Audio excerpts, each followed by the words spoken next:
哈尔滨的师傅教我师傅啊，我师傅就教我。所以你的师傅是台湾人啊？对。可是手艺是跟哈尔滨的人学的，对不对？对。他来台湾就教3个人嘛，所以现在有3条线嘛，而且品质现在都不一样。自己做的比较像真的台湾人喜欢吃的口味。因为它比较硬，然后我们可以改的变软一点。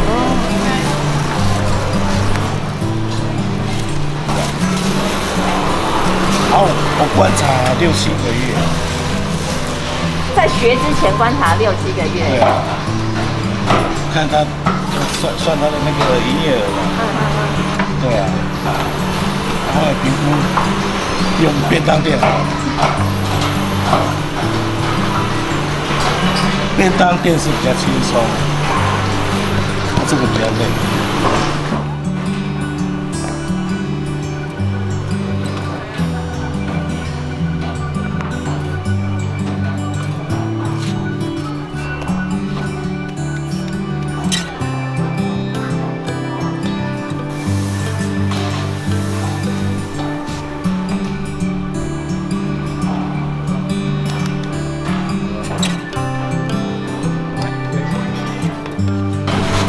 所以葱花卖的最好，对，第2名算是cheese的。cheese口味，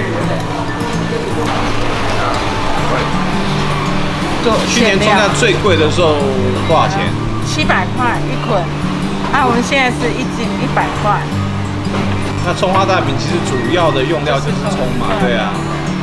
所以那时候，一天光葱的钱就要2、3千块。然后就等于赚的钱，所以等于没有赚钱。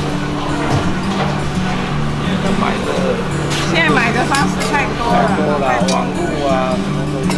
对。现在起锅这个是什么口味？火腿cheese。火腿cheese。现在传统市场真的越来越不好做了。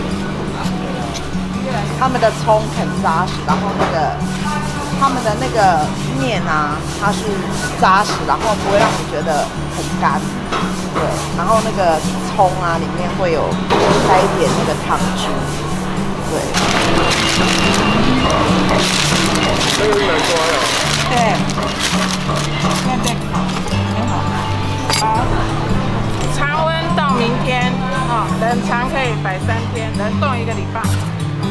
喜欢吃热的话，电锅是最方便，电锅就按下去，跳起来焖5分钟就好。不要放水，不加水，不要放水。对，大同电锅和电磁锅都可以，要焖5分钟才会热。